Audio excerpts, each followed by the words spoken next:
povos viviam. E a águia é o símbolo que daqui vem de cima, ou seja, Jesus espiritual, né? Verbo pescar e habitou em Deus. A águia vem de cima. Então João está essa imagem da águia. E segundo, porque com a águia, João, em sua revelação, viu além do que está imediatamente presente. Por isso, São João Evangelista é chamado de águia de Patmos. Patmos é um lugar na Grécia. Como ela leu ali no Apocalipse, eu, João, vivi uma visão. João está sendo usado. A transcendência. Está explicado isso lá? Próximo. Mateus ou Mataios? Mataios. Tem um filme, Mataios. Já viu um filme desse? Que filme é esse? Quem assiste filmes antigos aí? Tem um filme, vocês prestarem atenção no filme antigo, que o moço é chamado de Mataios. Mataios é Mateus. Grego. Que o seu evangelho se baseia na vida de buscar dele e a sua justiça. Passa. A comunidade em que Mateus vive é com muita probabilidade na Antioquia, na Síria, capital da província romana. É a terceira cidade mais importante do Império Romano, além de Roma e Alexandria, é a terceira.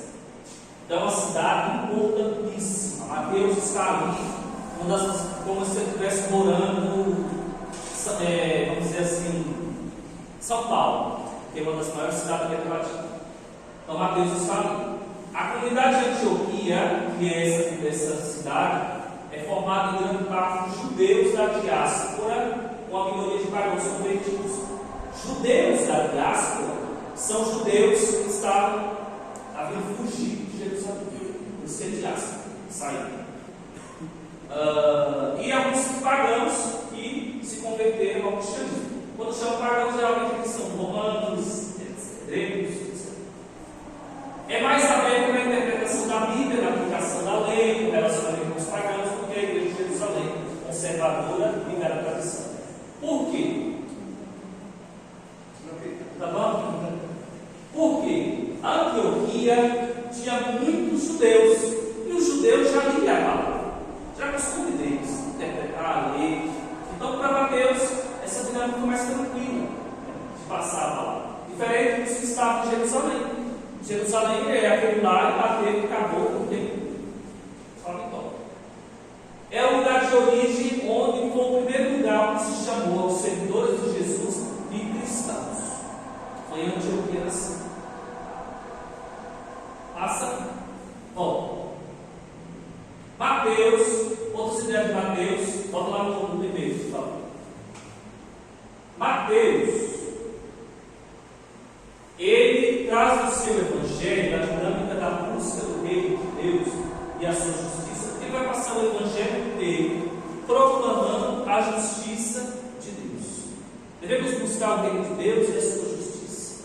Porque Mateus, como um bom judeu, Mateus era judeu, Levi, né? E depois de Levi, ele recebe o nome de Mateus. Era cobrador de impostos. Levi era cobrador de impostos. Depois se torna Mateus, um apóstolo e evangelista. Ele tem as duas titulações. Ele é apóstolo e é evangelista.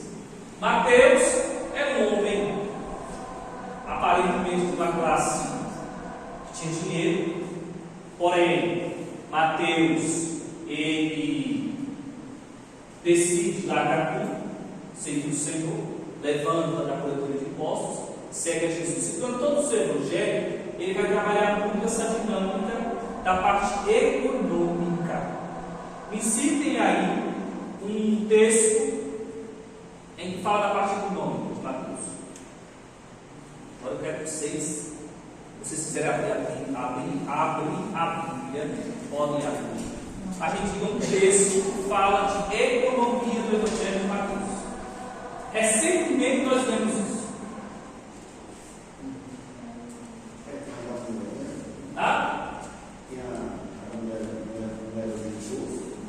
O quê?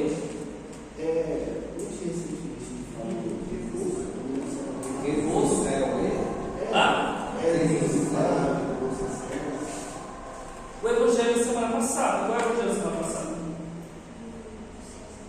Que falava serviço pagar o imposto a César. O imposto do César é um imposto lá da economia ou não fala economia?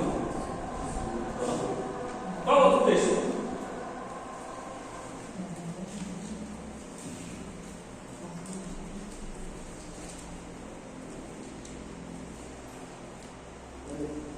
Tem um que acho que cobra do bolso de Jesus, e Jesus vai pede para Pedro pegar e ir lá, pescar, tirar. Na boca do peixe.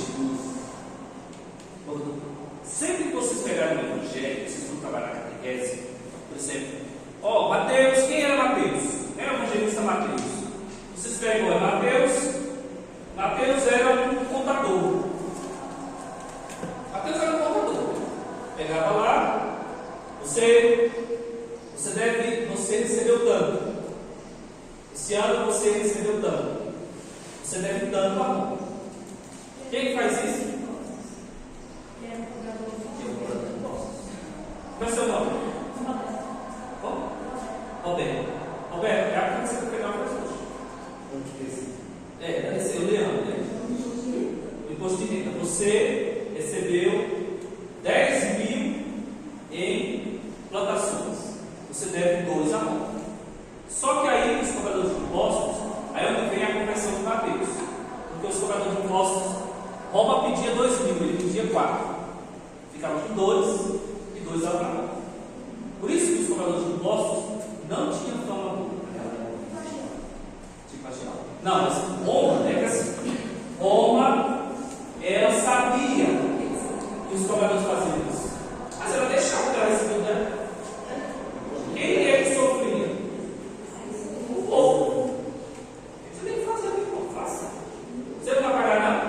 Aí os soldados ficavam junto com eles. Se não pagasse, a casa ia tomada, ia apancada. Ou seja, os cobradores de impostos, por isso que eles tinham uma fama. Por que Jesus sofre quando eles andavam com os cobradores de impostos? Porque os cobradores de impostos tinham essa má fama. Você devia 2 mil, você vai pagar 4. 2 é meu e 2 é de mão. Isso é igual, fazia. Jesus disse: não, é assim, calma. Você não pode. Por quê? Os cobradores de impostos, eles tinham essa fama. Os cobradores de impostos é classe média. Mateus, quando ele vai para a casa comer, ele leva um monte de gente. Quem é que é pobre de levar um monte de gente para casa? Só quem tem dinheiro. E Mateus leva um monte de gente.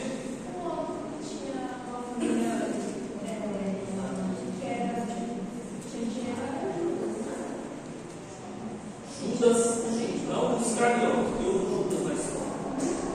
O Iscariote não, o Iscariote não tinha essa condição. Tem o outro Judas que aparece na história. E aí, é igual os pastores. Jesus se torna o bom pastor porque existiam os maus pastores. Eles também não tinham boa fama. Porque quando aparecia animais ferozes para atacar as ovelhas, eles comiam. Não ficavam lá. Deixavam os cachorros e lascavam.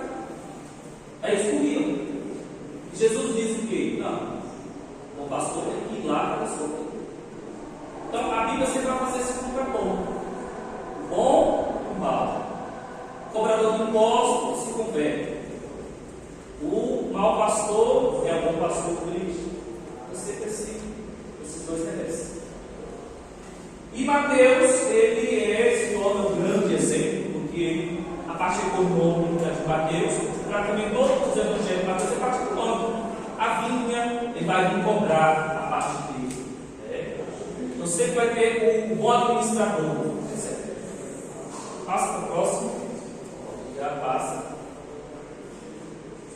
Bom, Marcos vai passar todo o seu evangelho buscando como entender e seguir Jesus. Volta lá atrás para a gente entender. Volta. Aqui diz Marcos, que representa o leão. Por quê? Justamente ele mostra que Jesus é o rei. Agora vai lá embaixo. Ele é o rei. E aí, onde diz aqui, como entender e seguir esse rei? Como que eu vou entender? Como que eu vou seguir? Jesus tem uma dinâmica. Eu preciso seguir esse rei, mas eu preciso procurar como eu vou seguir. Como eu vou. Está acabando. Como eu vou seguir esse. Você não trouxe para você entender? Eu não trouxe não. Tem problema, pode ser. Eu vou seguir por aqui, porque não tem mais. Ah, pode deixar aí, então. Acho que vai demorar um pouquinho, estou terminando também. Tem mais só um pouquinho para a gente colocar. Marcos vai nesse sentido entendendo a humanidade de Jesus, dizendo: olha, ele é o homem, vamos seguir Jesus, mas Jesus tem um protocolo, ele tem vamos dizer assim, um roteiro de seguir.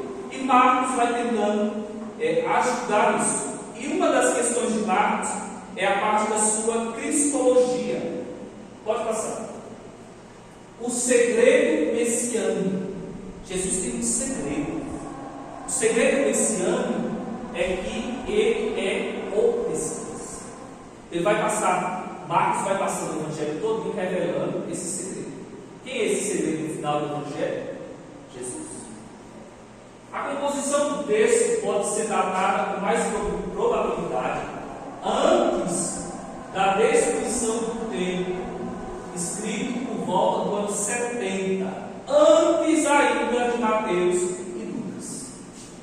Antes de Mateus e Lucas, Marcos já está escrevendo o Evangelho. Então, em 70, quando o templo ainda não foi destruído, estava quase sendo destruído, né? E Marcos escreve o Evangelho. Marcos, na realidade, é um convertido do judaísmo, é judeu, chamado João Marcos, primo ou sobrinho de Barnabé. Você sabe, Barnabé é o discípulo que andava com Paulo, né? E ele tem uma relação muito estreita com Barnabé, muito estreita, bem como com Pedro. Pedro também tinha uma relação com Marcos. Ele conhecia os apóstolos, ele tinha um contato com os apóstolos, ele conhecia Paulo, ele tinha ali as relações, né? E após sua milagrosa saída da prisão, Pedro se refugiou na casa de Marcos.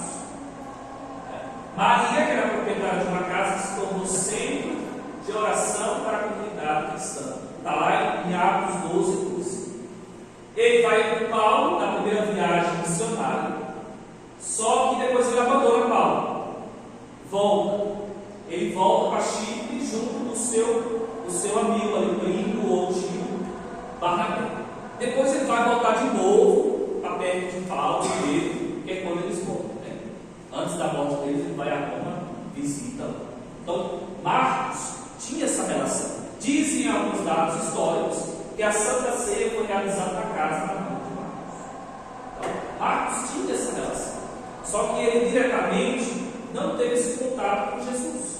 Ele é uma criança. Não teve esse contato direto, de saber, de escutar, de conhecer. Ele vai depois, com os relatos de Pedro, de Paulo, ele vai conhecendo, ele vai sabendo quem é Jesus. Pode passar. Rapidinho aqui, pode passar. Passa. Vamos para Lucas. Lucas é Jesus, Messias dos pobres. Então, o tempo todo o Evangelho vai mostrar essa relação de Jesus com os pobres. A misericórdia de Deus é para todos. É o Evangelho mariano. Lá fala de Maria, a relação de Jesus com Maria. Fala da misericórdia de Deus. É onde tem as parábolas da misericórdia. Então, quando vocês forem trabalhar com os catequizantes de vocês, lembre-se sempre, olha, cada evangelho tem um porquê foi escrito. Se não pegar um evangelho só, então, porque ficou questionando algumas vezes na história, por que não fazer um evangelho só? É um evangelho só.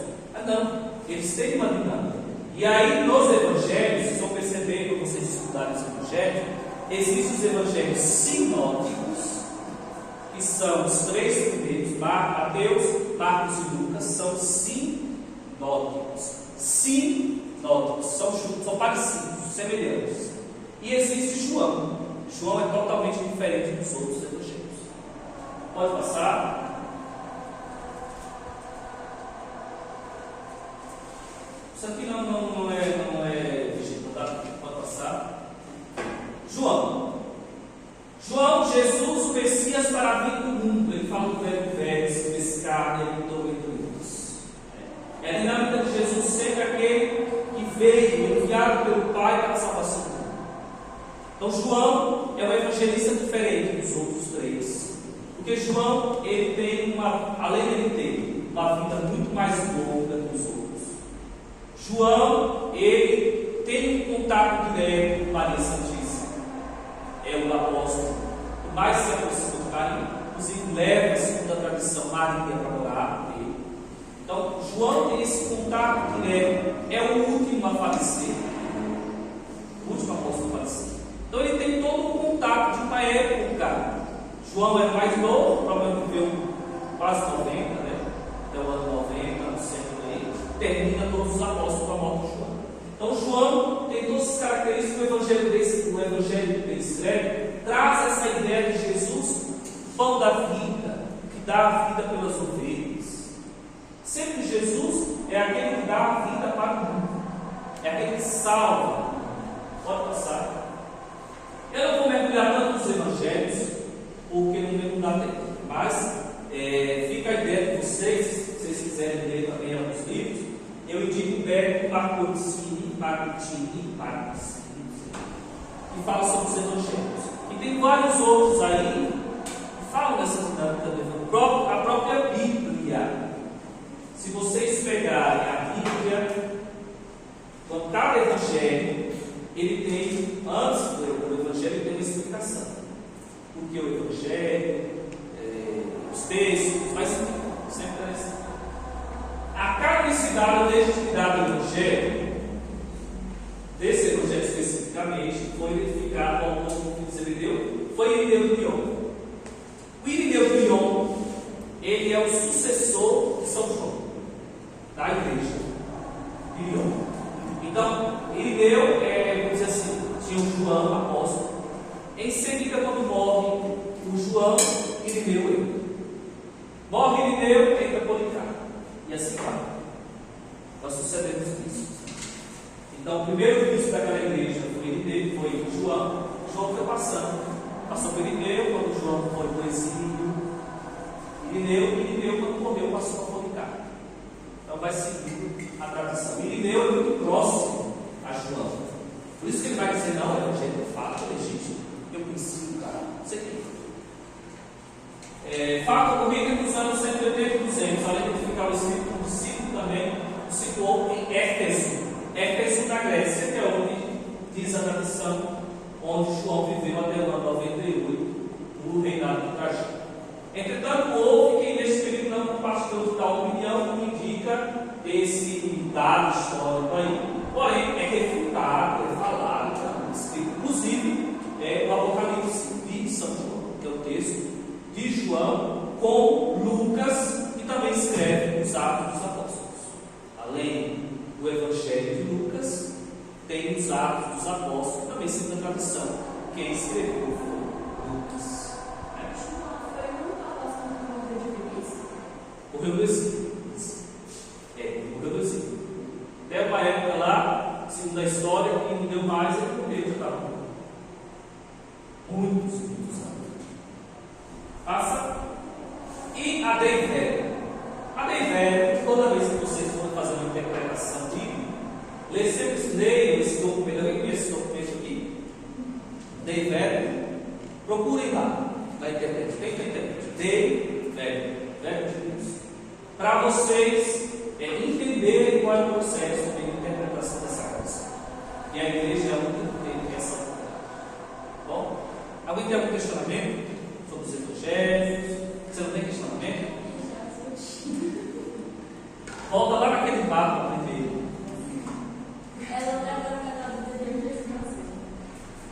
Tá com dúvida? Onde é que a gente está cedo? Quem sabe?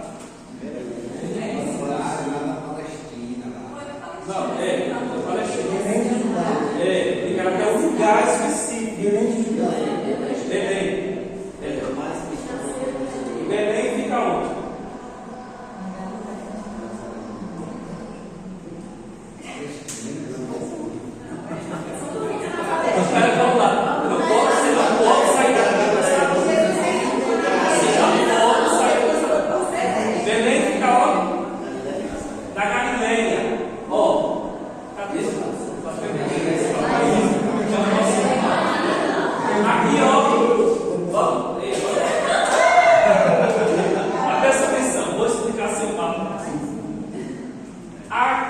Todo o Império Romano, aquele mapa todo, é todo o Império Romano. Certo? Dentro do Império Romano tem a Palestina, que hoje é Israel, um pedacinho só, que eles chamam ali de Palestina, mas é todo Israel. Era a Palestina naquela época. Dentro da Palestina existiam as regiões, como hoje tem as 5 regiões do Brasil. Lá em cima, como eu mostrei, existia a Galileia. Lá na Galileia tem Belém, que é a cidade onde Jesus nasceu. Só que ele não mora em Belém, ele volta para onde? Belém, ele nasce em Belém por quê? Por causa do licenciamento, Maria nasceu por dor, isso. E ele volta para onde?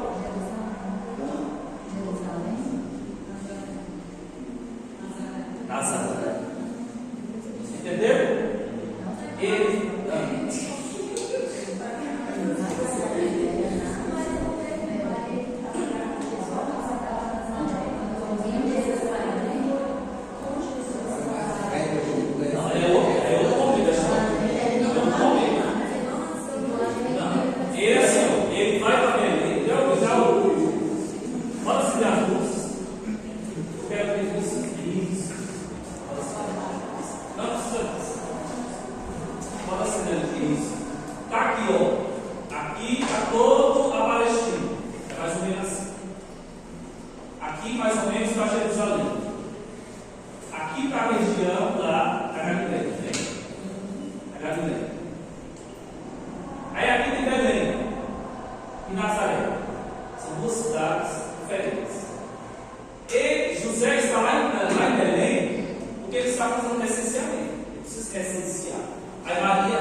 Ele sempre ao tempo que era obrigação dele como judeu.